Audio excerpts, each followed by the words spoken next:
الحمد لله وكفى وسلام على عباده الذين اصطفى. ہمارا دین رب العالمین نے بہت ہی عظیم بنایا. اس دین کی ہر بات بڑی عظیم. ہماری دین کی عظمت کی باتوں میں سے ایک یہ ہے اللہ تعالیٰ کے فضل و کرم سے ہمارے دین کے جو احکامات ہیں اللہ تعالیٰ نے ہمارے لیے اس پر عمل کے نمونے ہمارے لیے محفوظ رکھے. آپ دین کی کسی بات کو لیجیے, اللہ کے فضل و کرم سے اس کی عملی شکل اللہ کے فضل و کرم سے آج تک محفوظ ہے. رب العالمین نے 5 نمازیں مردوں کے لیے باجماعت نماز ادا کرنا فرض قرار دیا. لیکن بات یہاں نہ رکی. ہمارے لیے آج تک ان نمونوں کو بھی محفوظ رکھا کہ اللہ والوں نے باجماعت نماز انتہائی زیادہ غیر معمولی حالات میں بہت خوشی میں بہت غمی میں عجیب قسم کے حالات میں باجماعت نماز کے بارے میں کوتاہی نہیں کی. ہمارا وقت الحمدللہ 30 منٹ ہے. اس میں جو ممکن ہوا اللہ کی توفیق سے اپنے اپنے فائدے کے لیے اللہ والوں کی باتیں سنتے ہیں, اس نیت سے کہ اللہ کہنے والے ناکارے اور سننے والوں کو بھی ان پاک باز لوگوں کے نقش قدم پہ لائے اور ہم بھی نماز باجماعت موت تک نماز باجماعت کی موت تک اللہ کی توفیق سے پابندی کر سکتے. سب سے پہلے انہی کے حوالے سے بات شروع کرتے ہیں جن ایسا نمونہ اللہ نے بنایا ہے. پوری مخلوق میں سب سے بلند بات محمد کریم صلی اللہ علیہ وسلم. باجماعت نماز کے بارے میں ان کے ذوق و شوق کے واقعات میں سے پہلا واقعہ, اور اللہ کی توفیق سے کوئی بات کچی اللہ نصیب ہی نہ کرے. امام بخاری اسود رحمہ اللہ سے روایت کرتے ہیں, انہوں نے ام المؤمنین عائشہ رضی اللہ عنہا سے پوچھا نبی کریم صلی اللہ علیہ وسلم کی رات کی نماز کیسی تھی, تہجد کا پروگرام کیسے تھا. اما عائشہ رضی اللہ تعالی عنہا نے بتلایا کہ رات کے ابتدائی حصے میں آرام فرماتے, آخری حصے میں تہجد پڑھتے اور پھر اپنے بستر کی طرف تشریف لے جاتے اور سو جاتے. اب اس کے بعد توجہ کرنا, فَإِذَا أَذَّنَ الْمُؤَذِّنُ وَصَبَّ, جب مؤذن آذان دیتا تو کیا ہوتا ہے. یہ ہے ہمارے موضوع سے متعلقہ بات. وصب کا عربی معنی ہے جھپٹ, چھلانگ لگا. اللہ اکبر. اللہ کی مخلوق میں ان ایسا کوئی باوقار ہے کرنے صاحب جی ہو ہی نہیں سکتا. تو چھلانگ عام طور پہ کون لگاتے ہیں؟ چھلانگ تو نوجوانوں کا کھیل ہے، لیکن نماز جماعت کا معاملہ محمد کریم صلی اللہ علیہ وسلم. اب حالات جب اذان ہو گئی، حالات غیر معمولی ہو گئے. آج کی زبان میں کہتے ہیں ایمرجنسی آ گئی. ایسی ہے. اب کیسے؟ اللہ کے فضل و کرم سے صحیح بخاری کے الفاظ، وَصَبَا، چھلانگ لگاتے. کس لیے؟ کہ نماز کی تیاری کر کے وہاں پہنچے. اور صحیح مسلم میں ہے، اسود جو بیان کر رہے ہیں، خدشہ ہے کہ کہیں کوئی یہ نہ سمجھے کہ اسود نے اپنی طرف سے کوئی اضافہ کیا ہے، مبالغہ کیا ہے. تو انہوں نے اپنی صفائی کرتے ہوئے فرمایا لا واللہ، نہیں اللہ کی قسم، ما قالت قام، اما عائشہ نے یہ نہ کہا کہ وہ اٹھتے. بات سمجھ میں آ رہی ہے؟ جو لفظ بولا ہے، نیازی صاحب سمجھ آ رہی ہے؟ جو لفظ بولا ہے خود اس پر تعجب ہے ان کو، بہت عجیب لفظ ہے اللہ کے نبی کے لیے. تو اسود کہتے ہیں اللہ کی قسم نہیں، میں اپنی طرف سے نہیں کہہ رہا. اما عائشہ نے یہ نہ کہا قام کہ وہ کھڑے ہوتے، بلکہ انہوں نے یہی فرمایا وَثَب، وہ چھلانگ لگا. کیا میں اور آپ ایسے ہیں؟ بات کے کرنے کا مقصد یہ ہے کہ ہم ایسے اللہ بنا دیں. واقعہ نمبر 2، امام مسلم حضرت جابر رضی اللہ عنہ سے روایت کرتے ہیں، انہوں نے بیان کیا ہم نے رسول کریم صلی اللہ علیہ وسلم کے ساتھ جو ہے نا قبیلہ سے لڑائی کی. یہ مدینہ طیبہ کا قبیلہ اب بھی ہے اور بڑی تعداد میں. انہوں نے ہم سے شدید لڑائی کی. الفاظ پہ غور کرنا، کیسی لڑائی کی؟ کوئی نورا کشتی نہیں تھی، شدید لڑائی کی. بیان کرتے ہیں جب ظہر کی نماز کا وقت ہوا تو نبی کریم صلی اللہ علیہ وسلم نے اسی لڑائی کے دوران ہمیں ظہر کی نماز پڑھا. رب العالمین کی قدرت، پوری نماز ہو گئی. کافروں کو سمجھ نہ آئی کہ کیا کرے. جماعت ہو، عقل کس کے ہاتھ میں ہے؟ ہاتھ کس کے ہاتھ میں ہے؟ سمجھ ہی نہ آئی. پنجابی میں مت مار کر کیا ہو گیا. نماز ہو گئی، آپس میں کہنے لگے لو ملنا علیہم بیعۃ واحدۃ لاقتطعنا، اگر ہم ان پر فوراً حملہ کرتے، سڈن اٹیک، تو ان کو تحس نحس کرتے، یعنی اظہار افسوس کرے، شاندار موقع ضائع کرتے. اب آپس میں افسوس ہو رہا ہے تو انہوں نے کہا انہ ستاتیہم صلاۃ ہی احب الیہم من الاولاد، ان قریب ان پر ایک اور نماز آئے گی. اللہ کے لیے میں آپ غور کریں. احسان صاحب کون کہہ رہے ہیں؟ دشمن. کیا کہہ رہے ہیں؟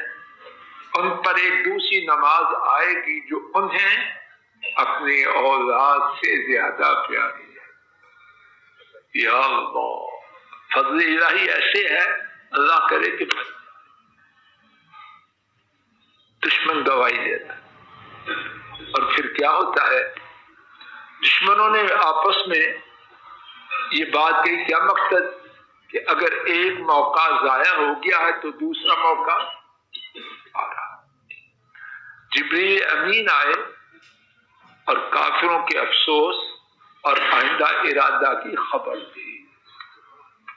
صحیح مسلم میں عصر کی نماز کا وقت ہوا، نبی کریم صلی اللہ علیہ وسلم نے صحابہ کو حکم دیا 2 صفوں میں لشکر کھڑا ہو جائے. آپ نے اللہ اکبر کہا، دونوں صفوں کے مسلمانوں نے اللہ اکبر کہا. آپ نے رکوع کیا، دونوں صفوں کے مسلمانوں نے رکوع کیا. اب سنیے، آپ سجدہ میں گئے، ایک صف سجدہ ریز ہوئی، دوسری صف، آپ صرف امام ہی نہ تھے، ایسے سپہ سالار کے کرنے صاحب، اس ایسا سپہ سالار اللہ نے بنایا. ایک صف سجدے میں، دوسری صف. ایسی درویشی اسلام میں کوئی نہیں کہ آگے کوئی سر کاٹ کے چلا جائے، یہ اسلام میں پسندیدہ نہیں. سجدہ بھی ہے اور دشمن کا مقابلہ بھی. ایک صف سجدہ میں اور دوسری صف، پہلی صف نے سجدہ کیا نبی پاک صلی اللہ علیہ وسلم کے ساتھ اور کھڑی ہو گئی، دوسری صف سجدے میں چلی گئی. اب دوسری صف نے سجدہ کیا، دونوں کا ایک سجدہ ہو گیا. اب دوسری صف پہلی صف میں آئی اور پہلی صف دوسری صف کی جگہ چلی گئی. پھر وہی کام، اللہ اکبر سب نے، رکوع سب نے. سجدے کی باری آئی، اب جو دوسری صف پہلی بن چکی تھی اس نے سجدہ کیا اور پہلی صف، بولو، اب پہلی صف سجدے سے فارغ ہوئی، اب دوسری صف جو کھڑی تھی اس نے بھی سجدہ کیا.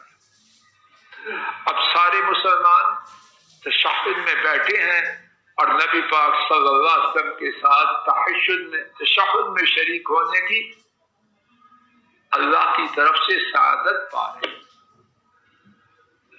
سلام پھیرا، دشمن ٹس سے مس نہ کر سکتے.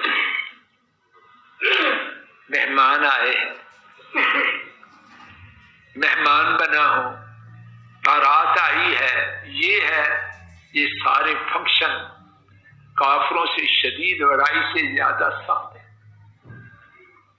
جی مزید سنیے، کیا زندگی میں یہ ایک دفعہ پڑا؟ امام ابن عربی فرماتے ہیں نبی کریم صلی اللہ علیہ وسلم سے، اس کا نام ہے صلاۃ الخوف، بہت دفعہ پڑھنا ثابت ہے اور ان میں سے 16 طریقے، نوٹ فرمائیے بات قاری آپ صاحب، 16 طریقے ان کے ساتھ نماز پڑھنا نبی پاک صلی اللہ علیہ وسلم سے ثابت ہے. تو کتنی دفعہ پڑھی؟ کم از کم اس سے اوپر مجھے نہیں پتا. کیا میری اور زندگی میں ایسے حالات میں جن کو ہم بڑا سمجھتے ہیں ہم نے جماعت کے ساتھ نماز کا اہتمام کیا ہے؟ اللہ کرے کہ آئندہ کرے. تیسرا واقعہ، امام بخاری اور امام مسلم نے روایت کیا، حضرت عبید اللہ بن عبداللہ بن عتبہ بیان کرتے ہیں، انہوں نے اما عائشہ رضی اللہ عنہا سے پوچھا، کیا آپ مجھے رسول اللہ صلی اللہ علیہ وسلم کی آخری بیماری کی خبر دیں گی؟ انہوں نے کہا جی، کیوں نہیں، سنو. پھر فرمایا، جب نبی کریم صلی اللہ علیہ وسلم بیمار ہوئے، مراد آخری بیماری، آپ صلی اللہ علیہ وسلم نے پوچھا، گنتے جانا میرے ساتھ، کیا لوگوں نے، انگلیاں نکال کے گنو، پہلی دفعہ پوچھا کیا لوگوں نے نماز پڑھ لی؟ عرض کیا گیا نہیں، لوگ آپ کا انتظار کر رہے ہیں، تشریف لائیں اور جماعت کروائیں. یہ عشاء کی نماز۔ آپ صلی اللہ علیہ وسلم نے فرمایا بڑے برتن میں یعنی ٹب میں پانی رکھو۔ پانی رکھا گیا، آپ نے غسل فرمایا، ارادہ کیا اٹھیں اور مسجد میں جا کے جماعت، مسلمانوں کی جماعت کو نماز پڑھائے، لیکن جانے سے پہلے بے ہوشی طاری ہو گئی۔ ہوش میں آئے تو اسی مرتبہ پھر وہی سوال، لوگ نماز پڑھ چکے ہیں، وہی جواب، نہیں آپ کا انتظار کر رہے ہیں۔ فرمایا میرے لیے بڑے برتن میں پانی رکھو۔ پانی رکھا گیا، غسل فرمایا، ارادہ کیا مسجد میں جائیں، جانے سے پہلے کتنی مرتبہ؟ دوسری مرتبہ بے ہوش ہوش میں آئے تیسری مرتبہ یہی سوال کیا، لوگ نماز پڑھ چکے ہیں؟ عرض کیا گیا نہیں۔ فرمایا میرے لیے بڑے برتن میں پانی رکھو۔ پانی رکھا گیا، غسل فرمایا، کتنی مرتبہ؟ زور سے بولو۔ غسل فرمایا، جانے کا ارادہ کیا، بے ہوش ہو گئے۔ کتنی مرتبہ بے ہوش ہوئے؟ ہوش میں آئے، پھر وہی سوال، چوتھی مرتبہ پھر وہی سوال، لوگ نماز پڑھ چکے؟ عرض کیا گیا نہیں۔ فرمایا ابو بکر کو میرا پیغام دو کہ وہ لوگوں کو نماز پڑھے۔ 3 مرتبہ غسل کیا، بے ہوش ہوئے، 4 مرتبہ، 3 مرتبہ غسل کیا، چوتھی مرتبہ جب بے ہوشی کی کیفیت ہوئی اس کے بعد ہوش میں فرمایا ابو بکر کو اب میرا حکم دو کہ وہ نماز پڑھائے۔ صحیح بخاری میں ہے انہوں نے کچھ دن نماز پڑھائی، نبی کریم صلی اللہ علیہ وسلم کی صحت کچھ بہتر ہوئی۔ ڈان صاحب کھڑے ہو، شیع صاحب بھی کھڑے ہو، یہاں دونوں آ جاؤ، ڈان صاحب ادھر آؤ، درمیان میں فاصلہ رکھو۔ نبی پاک صلی اللہ علیہ وسلم نے کچھ دن مسجد میں تشریف نہ لائے، کچھ دن گزرے، طبیعت بہتر ہوئی تو کیا کیا؟ مسجد میں تشریف لے جا رہے۔ کس طرح؟ یہ بات ذرا سمجھنے کی، 2 آدمیوں کے سہارے، 2 آدمیوں کے سہارے، اور آگے کرو تاکہ اچھا، 2 آدمیوں کے سہارے، آپ بیٹھ جائیں، میں نہیں، آپ بیٹھ جائیں، 2 آدمیوں کے سہارے، اور آپ صلی اللہ علیہ وسلم عام لوگوں سے زیادہ طاقتور، پکی بات۔ اب 2 آدمیوں کے سہارے کہاں جا رہے ہیں؟ نماز کے لیے، مسجد کی طرف، اور لاغری کتنی ہے کہ 2 آدمیوں کے سہارے کے باوجود چل نہیں سکتے۔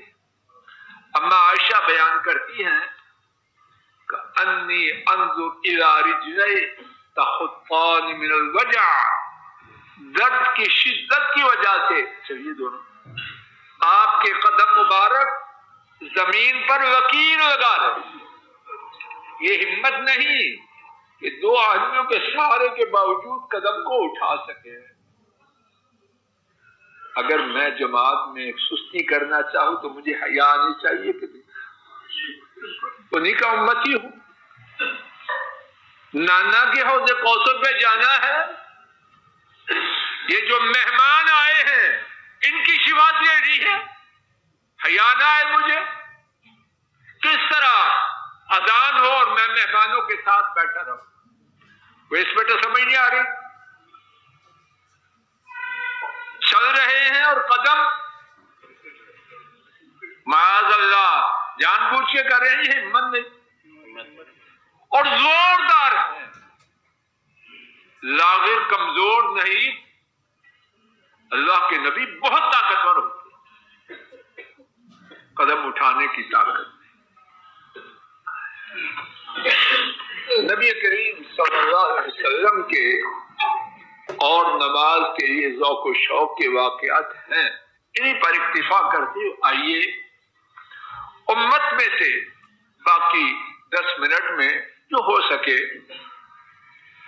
اس میں سے کچھ واقعات سن لیتے ہیں، شاید اللہ مجھ ناکارے کا سینہ اور آپ سب کا باجماعت نماز کے لیے کھول دے۔ امت کے واقعات میں سے ہمارے سبق کا پہلا واقعہ امام ابن سعد نے سلیمان بن موسیٰ سے روایت کیا۔ عمر بن عبدالعزیز خلیفہ رحمہ اللہ 99 ہجری میں خلیفہ بنائے گئے، اور کیسے خلیفہ؟ کسی گاؤں کے بستی کے یہ چھوٹے سے ایک طرف قسطنطنیہ کا محاصرہ ان کی فوجیں کی،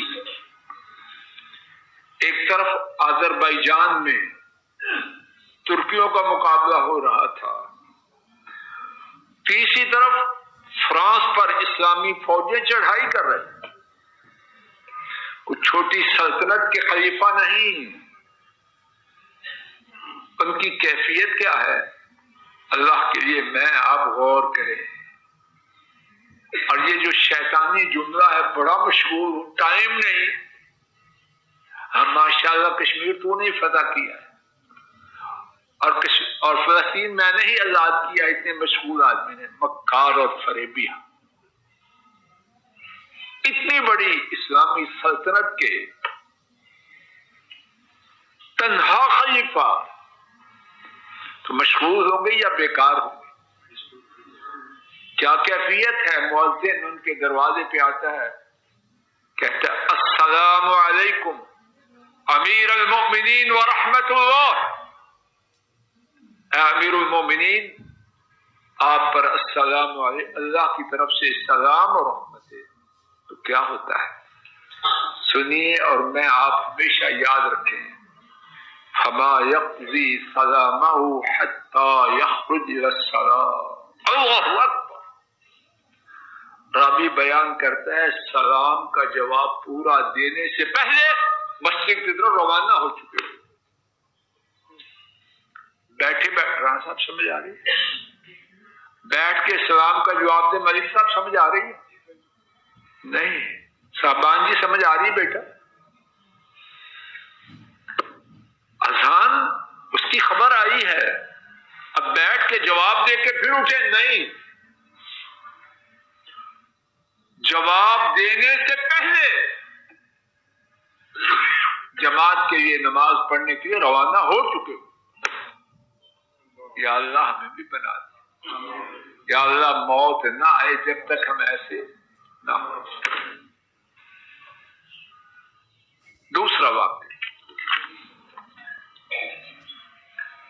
امام ذہبی مصحف سے روایت کرتے ہیں، حضرت عبداللہ بن زبیر کے بیٹے اما اسما کے پوتے، ان کی بات ہے عامر۔ اللہ کے لیے میں آپ پوری توجہ کریں، پوری خان صاحب جی پوری توجہ کریں۔ عامر اذان کی آواز ان کے کان تک پہنچتی ہے، اور وہ کس حالت میں ہے؟ عالم نزا میں ہے۔ بات واضح ہو رہی ہے؟ اسلم صاحب سے جا رہے ہیں کہاں؟ اللہ کے پاس۔ اب اذان یہاں آئی تو زبان پہ کیا ہے؟ خذو بیدی، میرے ہاتھ کو پکڑو،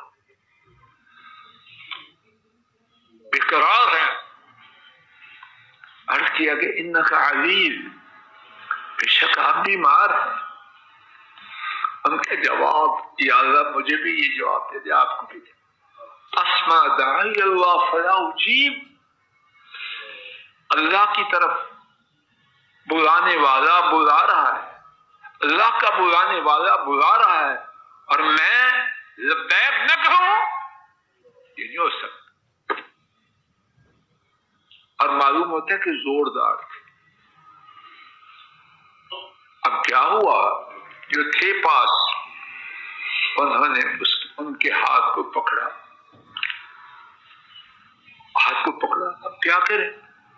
معلوم ہوتا ہے اچھے خاصے پنجابی میں ڈاڈے سے، دین کے معاملے میں تو ٹھوس ہی ہونے تھے۔ اب روانہ ہو رہے ہیں مسجد کی طرف، اللہ کا حکم مسجد میں پہنچ، مغرب کی نماز ہو رہی تھی۔ اللہ اکبر، جینے والے وہ بھی نماز پڑھیں اور یہ اللہ کے پاس جانے والے شریک، ایک رکعت پوری کی اللہ کے پاس چلے۔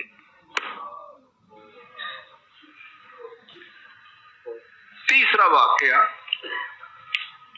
خوشی کے زمانے کا،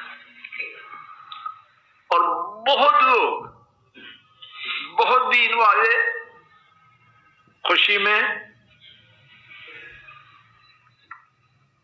یعنی گویا کہ وہ کہہ رہے ہیں یا اللہ خوشی کیوں دی ہم بدبختوں کو، اللہ کرے ہم میں سے کوئی بھی ایسا تھا۔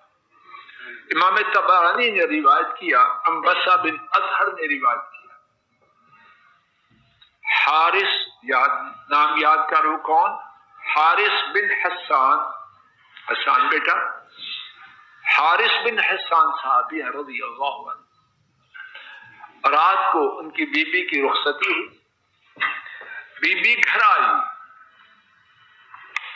رات کو فجر کی نماز ہے، مسجد میں موجود، شادی کی رات، یہ اللہ کی طرح ہے۔ اب بکواس کیا کرتے ہیں لوگ، اللہ ہمیں ایسا بکواس نہ کرنے کی توفیق دے۔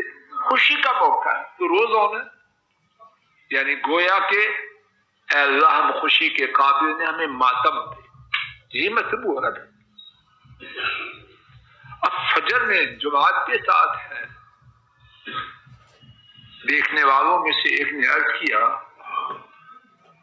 رات کو تو بیگم آئی ہے اور آپ فجر میں ہیں؟ فرمایا اللہ کی قسم، وہ خاتون جو مجھے فجر کی نماز جماعت سے پڑھنے سے روکنے کا سبب بنے، وہ عورت بری ہے، میں نے اس عورت کو کیا کرنا، اس میں خیر کہاں سے ہوتی۔ چوتھا واقعہ، جلدی میں عرض کر رہا ہوں تاکہ کچھ سمجھ آ رہی ہے۔ چوتھا واقعہ، ربیعہ بن یزید ابو سفیان رضی اللہ تعالی عنہ کے آزاد کردہ غلام تابع، وہ خود فرماتے ہیں فجر کی اذان 40 سال سے میں نے کہاں سنی۔ محمد صاحب واضح ہو رہی بات بیان کرتے ہیں، یہ آخری واقعہ ہماری گفتگو کا ہے، اچھی طرح میں آپ یاد کریں۔ فرماتے ہیں 40 سال سے میں نے فجر کی اذان نہیں سنی مگر مسجد، اللہ اکبر، 40 سال گزر رہے ہیں، فجر کے وقت کہاں ہوتے ہیں؟ جماعت کے وقت نہیں۔ ہاں کہتے ہیں اگر میں بیمار ہوا یا مسافر ہوا وہ اس میں شامل ہے۔ یا اللہ کریم اپنے فضل و کرم سے کہنے والے ناکارے اور سب سننے والوں کو، ہماری اولادوں کو، ہمارے بھائیوں کو، ہماری بیٹیوں کی اولادوں کو، بہنوں کی اولادوں کو، پوری امت کے مردوں کو ایسے ہی بنا۔ یا اللہ جو ہو چکا بہت کچھ ہو چکا ہے، اتنا کچھ غلط ہو چکا ہے کہ ذکر کرتے ہوئے بھی حیا ہے۔ یا اللہ وہ معاف کر دے، یا اللہ وہ معاف کر دے۔ یا اللہ جب آپ نے اپنی توفیق سے اپنے پیاروں کی ایسی باتیں کہنا اور سننا ہمارے نصیب میں کیا کہ ان کی طرف سے ہی ہماری طرف سے، اللہ کی قسم ہم تو اس قابل نہ تھے۔ تو یا اللہ جب ایسی بات کہنے اور سننے کی آپ نے توفیق دی تو اب عمل کی توفیق بھی دے دی۔ یا اللہ یہ نہ ہو کہ قیامت کے دن پوچھے جائیں کہ مسجد ایوب میں بڑی بیان کیا اور مسجد ایوب میں بڑا سنا۔ یا اللہ یہ سننا سنانا کہنے والے ناکارے اور سننے والوں کے لیے عذاب میں اضافے کا سبب تھا۔ یا اللہ میری اور سننے والوں کی زندگی میں باجماعت نماز کے حوالے سے انقلاب کا سبب، خیر کے انقلاب کا سبب ہو۔ یا اللہ زندگی کے جتنے سال، مہینے یا دن یا جو دن بھی ہے وہ جماعت سے خالی نہ۔ یا اللہ آپ سے التجا کرتے ہیں، یا اللہ آپ سے التجا کرتے ہیں، آپ سے التجا کرتے ہیں۔ یا اللہ اپنے فضل و کرم سے میری اور سننے والوں کی زندگی کا کوئی دن اور ہمارے پیاروں کی زندگی کا کوئی دن اور پوری امت کے مردوں کی زندگی کا کوئی دن باجماعت نماز کے بغیر نہ ہو۔ اللہ ہماری مجلس کو مبارک بنا، اللہ کہنے سننے کی غلطی کو معاف فرما۔ اللہ نہ کہنے کی گارنٹی، نہ سننے کی، نہ نیتوں کی۔ اللہ نیتوں کی خرابی، کہنے کی خرابی، سننے کی خرابی اللہ سب معاف فرما دے۔ اللہ اپنے فضل و کرم سے ہمارے گھروں میں خیر فرما۔ اللہ ہمارے بیماروں کو شفا عطا فرما۔ اللہ ہمارے پریشانوں کی پریشانیاں دور فرما۔ اللہ ہماری اولادوں پہ رحم فرما۔ اللہ ان کی بیماریوں کو، ان کے غموں کو، ان کے دکھوں کو، ان کے ٹیر کو، ان کی کجی کو، ان سب کو درست فرما۔ اللہ ہماری بیٹیوں کے بال بال کی حفاظت فرما۔ اللہ ان کے ایمانوں کی، ان کی عزتوں کی، ان کی جانوں کی، ان کی ہر چیز کی حفاظت فرما۔ اللہ ہم اپنی بیٹیوں آپ کے سپرد کرتے ہیں۔ اللہ ہماری بیٹیوں کی اپنی رحمت سے حفاظت فرما۔ اللہ ہمارے بیٹوں پہ رحم فرما۔ اللہ سب کو ہدایت دے، سب کو ہدایت دے، سب کو ہدایت دے۔ اللہ ہماری اولادوں کی اولادوں پہ رحم فرما۔ اللہ ان کے گھر والوں پہ رحم فرما۔ اللہ ہماری بہوں کو ہدایت دے، دامادوں کو ہدایت دے۔ اللہ سب پہ رحم فرما۔ اللہ ہمارے بہن بھائیوں پہ اپنی رحمتوں کی برکہ برسا۔ اللہ جو کچھ اپنے لیے مانگتے ہیں وہی کچھ اپنے بہن بھائیوں اور ان کی نسلوں کنبوں کے لیے مانگتے ہیں۔ اللہ ہمارے والدین پہ نظر کرم فرما۔ اللہ جو حالت اسلام میں فوت ہو چکے ان کے گناہوں کو معاف فرما۔ اللہ جو زندہ ہیں ان پر اپنی رحمتوں کی برکہ برسا۔ اللہ ہمیں اپنے والدین کے یہ صدقہ جاریہ بنا، اور اللہ ہماری اولادوں کو ہمارے لیے صدقہ جاریہ بنا۔ اللہ اپنے فضل و کرم سے ہمارے ملک کی حفاظت فرما۔ اللہ ہمارے ملک کی حفاظت فرما۔ اللہ اس کے اندرونی بیرونی دشمنوں کو نیست و نابود فرما۔ اللہ ہمارے ملک کو کتاب و سنت کا گہوارہ بنا، کتاب و سنت کو جاری و ساری فرما۔ اللہ طہارت کا، پاکیزگی کا، تقوی کا، دین کا دورہ فرما۔ اللہ جو ملک میں فحاشی، گندگی، غلط کاری اس کو عام کرنا چاہتے ہیں اللہ ان کا نام و نشان مٹا۔ اللہ ہمارے معاشرے کو ہر قسم کی بے حیائی سے پاک فرما۔ دین اور دین والوں کو، طہارت کو، پاکیزگی کو بلند و بالا فرما۔ ہمارے ملک میں، ہمارے معاشرے میں، ہمارے گھروں میں اللہ جو بیمار ہیں ان کو شفا دے۔ اللہ جو دکھی ہیں ان کے دکھوں کو دور فرما۔ اللہ جو مظلوم ہیں ان کی مدد فرما۔ اللہ ایمان والی، عافیت والی، صحت والی، تمنگری والی، سعادت والی زندگی نصیب فرما۔ اللہ جینا اسلام عافیت، اپنی محتاجی اور پوری کائنات سے بے نیازی والا فرما۔ اللہ موت اطمینان و سکون والی، عافیت والی، لا الہ الا اللہ محمد رسول اللہ صلی اللہ علیہ وسلم والی بنانا۔ اللہ قبر کے عذاب سے بچانا، محشر کی رسوائی سے بچانا، حوض کوثر سے پانی عطا فرمانا، نبی کریم صلی اللہ علیہ وسلم کی شفاعت عطا فرمانا، جنات الفردوس میں اپنی رحمت سے داخل فرمانا۔ اللہ اس مسجد کو آباد فرما، آباد فرما، آباد فرما۔ اے اللہ اس مسجد میں جن ساتھیوں نے محبت کی، خدمت کی، تعاون کیا، اے اللہ اپنے فضل و کرم سے ان پر، ان کے کنبوں پر، ان کے والدین پر، ان کی نسلوں پر رحم فرما، اور اے اللہ اپنے ناکاروں کو انہی میں شامل فرما، اور اے اللہ اس مسجد کو کتاب و سنت کا بہترین مرکز بنا، بہترین مرکز بنا، بہترین مرکز بنا۔ اے اللہ ہر آنے والے وقت میں اس کی رونق میں، کتاب و سنت کے اس کی خدمت میں اے اللہ اضافہ فرما، اور اے اللہ اس کی خدمت میں جو کوتاہیاں ہیں اپنے فضل و کرم سے معاف فرما، اور ان کی تلافی کی توفیق عطا فرما۔ ربنا آتنا فی الدنیا حسنہ وفی الآخرة حسنہ وقنا عذاب النار، وصلی اللہ تعالی علی خیر خلقہ وعلى آلہ وأصحابہ وأهل بيته وأتباعه إلى يوم الدين آمين يا رب العالمين۔